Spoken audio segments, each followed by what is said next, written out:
I discovered my husband's 5-year double life with another family. Now his affair partner is my closest friend and we're raising our kids together while he begs for forgiveness. I, 32F, recently discovered that my husband, Anthony, 35M, has been leading a double life for the past 5 years. I'm still in shock and don't know how to process this. Anthony and I met during our sophomore year of college. We were both part of the same study group for our economics class. I was immediately drawn to his quick wit and infectious laugh. We started dating a few months later, and it felt like we'd known each other forever. After graduation, we moved in together and got married 2 years later. Our wedding was a small, intimate affair in my parents' backyard. Anthony's vows made everyone cry. He promised to always be honest and faithful. The irony of that makes me sick now. We settled into married life easily. Anthony landed a great job as a software engineer at a growing tech company. I became an elementary school teacher, fulfilling my childhood dream. We bought our first home, a cozy 3-bedroom house in the suburbs. Life was good.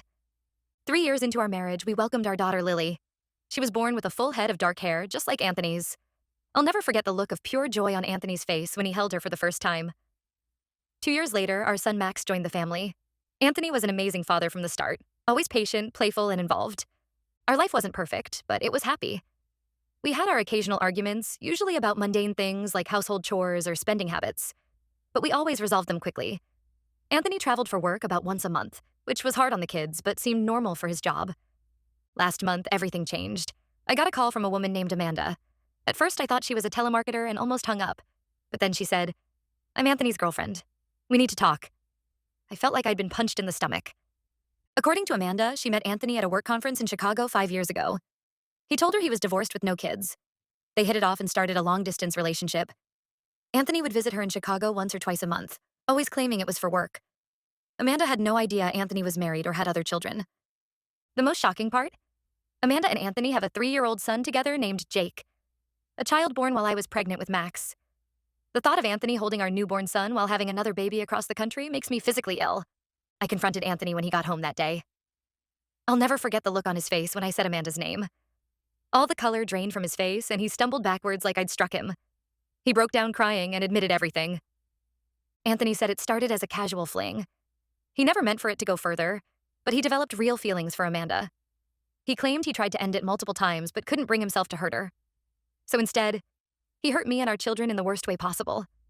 I'm devastated and furious. Anthony has been lying to me for 5 years.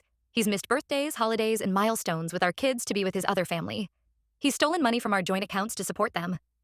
Every business trip, every late night at the office, it was all a lie. The past month has been a blur of tears, fights, and confusion. Anthony is begging me to forgive him and give our marriage another chance. He says he'll cut off all contact with Amanda and Jake. But how can I ever trust him again? How do I know this is the full truth?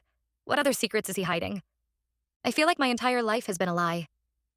I look at our wedding photos and wonder if he was already cheating then. I think of all the nights I comforted our kids when they missed their daddy, not knowing he was with his other family. I remember all the times I bragged to my friends about what a wonderful husband and father Anthony was. The shame is overwhelming. I haven't told anyone in my family or friend circle yet. I'm too ashamed and don't know how to even begin explaining this mess. My parents adore Anthony. They're always saying how lucky I am to have such a devoted husband. How do I tell them their son-in-law has been living a double life? Anthony wants us to go to couples counseling, but I don't see how that can fix such a massive betrayal. He's not just a cheater. He's been living 2 completely separate lives. He has another child, for God's sake. How does a marriage recover from that? Part of me wants to kick Anthony out immediately and file for divorce. But another part worries about how this will affect our kids. Lily and Max adore their father. They light up whenever he walks through the door. How do I explain to a 6-year-old and a 4-year-old that daddy has another family? I don't want to traumatize them or rob them of their father, but I also don't want them growing up thinking this kind of deception is okay.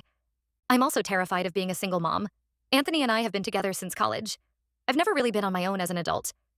The thought of navigating single parenthood, dating, and managing a household alone is overwhelming.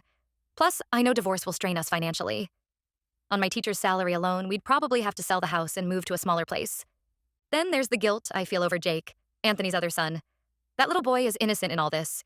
He didn't ask to be born into this mess. If I leave Anthony, will he abandon Jake too? Or will he choose Amanda and Jake over us? The thought of either scenario breaks my heart. I'm also grappling with intense feelings of inadequacy. What does Amanda have that I don't? Anthony swears he loves me and our kids more, that Amanda was just a mistake. But he chose to build a life with her too. Was I not enough? Were our kids not enough? I find myself obsessing over Amanda's social media, comparing myself to her. She's younger than me, more successful in her career. Is that why Anthony strayed? I feel so lost and don't know what to do. How do you move forward when your entire reality has been shattered? How do I trust my own judgment again when I was so completely fooled for years? Some days I can barely get out of bed. Other days I'm filled with rage and want to destroy everything Anthony owns. The only thing keeping me going is my kids. They need me to be strong and stable right now. But it's so hard to paste on a smile and pretend everything's okay when I'm dying inside. I catch myself zoning out when they're talking to me, lost in thoughts of Anthony's betrayal. I know I need to make a decision soon. We can't keep living in this limbo, but every option seems impossible. Stay and try to forgive the unforgivable? Leave and upend my children's lives?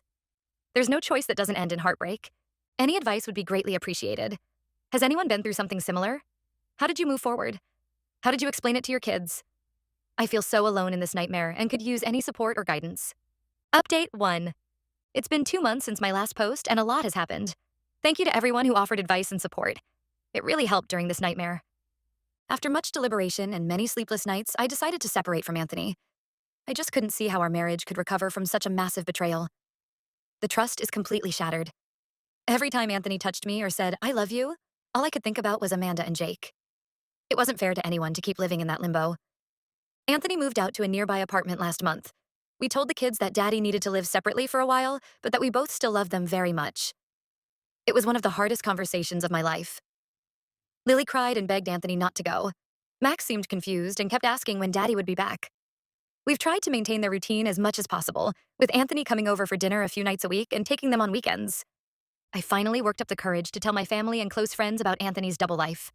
Their reactions ranged from shock to fury. My mom cried and kept asking what she did wrong in raising me that I'd pick such a scoundrel for a husband. My dad wanted to confront Anthony, but I asked him not to for the kids' sake. My younger sister offered to let the kids and me move in with her, but I'm not ready to uproot their lives that drastically yet. My best friend Emily has been an absolute rock through all this. She comes over almost every day to help with the kids or just sit with me while I cry. She's been covering my classes when I need mental health days and running interference with nosy coworkers. I don't know how I'd get through this without her. The most surreal part of the past 2 months was meeting Amanda and Jake.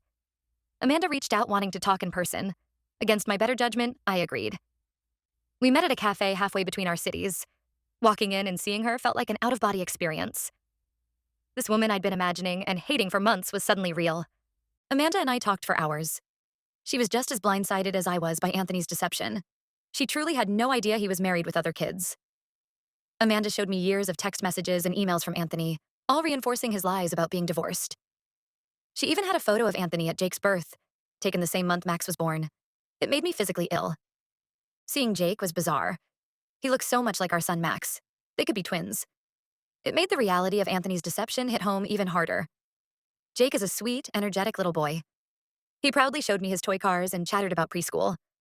I found myself fighting back tears, wondering about all the milestones Anthony experienced with Jake that he missed with our kids. Amanda and I compared notes on our relationships with Anthony. It was eerie how he managed to juggle 2 full lives for so long. He used the same pet names for both of us, took us to the same restaurants when traveling. He even got us the same brand of jewelry for Christmas one year. The level of calculation involved is staggering. Anthony is still begging for another chance. He started individual therapy and keeps asking me to try couples counseling. He sends long emails and texts about how sorry he is, how he'll spend the rest of his life making it up to me. But I just can't bring myself to consider reconciliation right now. The trust is completely shattered. Plus, I don't know if I'll ever be able to look at him without seeing Jake's face. I've consulted a divorce lawyer to understand my options. It's daunting to think about ending our 8-year marriage, but I don't see how I can ever look at Anthony the same way again.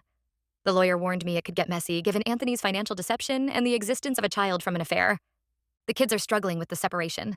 Lily keeps asking when Daddy is coming home. She started having nightmares and wetting the bed again, things she hasn't done in years. Max has been acting out at preschool, hitting other kids and refusing to share. I found a child therapist to help them process everything. It breaks my heart to see them hurting like this. Financially, things are tight now that we're maintaining 2 households. Anthony has agreed to pay child support for all 3 kids, Lily, Max, and Jake. But money is definitely tighter than before. I'm looking at picking up some tutoring gigs to supplement my teaching income. I'm also considering selling our house and moving to a smaller place, but I hate the idea of uprooting the kids right now. I'm taking things day by day. Some days I feel strong and ready to move on. Other days, the grief and anger overwhelm me. I burst into tears at random moments. in the grocery store, at school pickup, while brushing my teeth. The hardest times are at night when the kids are asleep and the house is quiet. That's when the loneliness and doubt creep in. I'm trying to focus on being there for my kids and rebuilding my life. But it's a long road ahead. I know there will be more tough decisions and painful moments to come, but I'm trying to have faith that eventually this nightmare will be behind us and we'll find a new normal. Update 2. It's been 6 months since D-Day and things have settled into a new normal, though it's still far from easy. Anthony and I are in the process of divorcing. We're trying to keep things as amicable as possible for the kids' sake, but it's challenging. There's so much hurt and resentment on my side. Every time I have to interact with Anthony about logistics or finances, I find myself getting angry all over again. We're working with a mediator to hash out the details of custody and asset division. It's slow going. Anthony wants 50-50 custody, but I'm pushing for primary custody with him having every other weekend and one weeknight dinner. I just don't trust his ability to be a stable, consistent parent given his history of deception. The kids are slowly adjusting to the new reality of having divorced parents. They spend weekends with Anthony at his apartment. It breaks my heart every time they leave, but I'm trying to maintain a positive co-parenting relationship for their benefit. Lily still asks when Daddy is coming home sometimes, but less frequently now. Max seems to be doing better. His acting out at preschool has decreased. One unexpected development is that Amanda and I have formed an unlikely friendship. We bonded over our shared trauma and betrayal by Anthony. It's oddly comforting to have someone who truly understands what I'm going through. We text almost daily now, venting about Anthony or sharing funny kid stories. We've even had a few play dates with all the kids together, which went surprisingly well. Lily and Max were curious about Jake at first, but quickly accepted him as a new playmate. Watching them all interact is bittersweet. I'm glad they're bonding, but it's a stark reminder of Anthony's betrayal. Anthony is still pushing for reconciliation. He completed a 12-week intensive therapy program and swears he's a changed man. He sends long emails detailing all the ways he'll make it up to me if I give him another chance. But I just can't bring myself to consider it. The trust is irreparably broken. Plus, I don't know if I'll ever be able to look at him without thinking of his double life. I've started dipping my toe into the dating world, which feels surreal after being with Anthony for so long. I'm not ready for anything serious, but it's nice to feel desirable again after such a blow to my self-esteem. I've been on a few coffee dates set up through a dating app. It's awkward and nerve-wracking, but also a little exciting. Financially, things are still tight but manageable. I picked up some tutoring gigs to supplement my teaching income. Anthony has been good about paying child support on time. We're in the process of selling our house, another painful step in dismantling our old life together. The hardest part is still the emotional toll. I have good days and bad days. Sometimes I'm overwhelmed by anger at Anthony's betrayal. Other times I grieve for the life and family I thought we had. I still have moments of doubt. Did I give up too easily? Should I have tried harder to save our marriage? But then I remind myself of the extent of Anthony's deception and know I made the right choice. I'm slowly rebuilding my life and sense of self.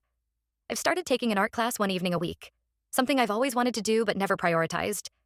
I'm reconnecting with old friends I'd lost touch with during my marriage. It's not easy, but I'm trying to focus on the future rather than dwelling on the past. Update 3. It's been a year since my world was turned upside down, and I'm finally starting to feel like myself again. The divorce was finalized last month. It was a bittersweet day. Sad to officially end my marriage, but also freeing to close that chapter and move forward. We ended up with joint legal custody, but I have primary physical custody. Anthony gets the kids every other weekend and for dinner one night a week. The kids are doing much better now. The child therapist has been a huge help in processing everything. They've adjusted to splitting time between Anthony and me. We even managed to have a civil family dinner for Lily's birthday recently. It was awkward, but we got through it for her sake. I found an unexpected silver lining in my friendship with Amanda. We've become close confidants and support for each other. It's still a bit surreal, but I'm grateful to have her in my life. We joke that we're in the world's strangest support group. Anthony has maintained his commitment to therapy and being a better father. While I'll never fully trust him again, I can acknowledge he's making an effort. We're slowly figuring out how to co-parent effectively. It's not always smooth, but we're both trying to put the kids first. I've been seeing someone new for a couple of months. It's nothing serious yet, but it feels good to open my heart again. He's divorced too and understands the complexities of dating as a single parent. The kids haven't met him and won't until I'm sure it's heading somewhere. Professionally, I've taken on a leadership role at school as the grade level coordinator. It's challenging but rewarding. I'm proud of how I've managed to keep it together at work despite all the personal turmoil.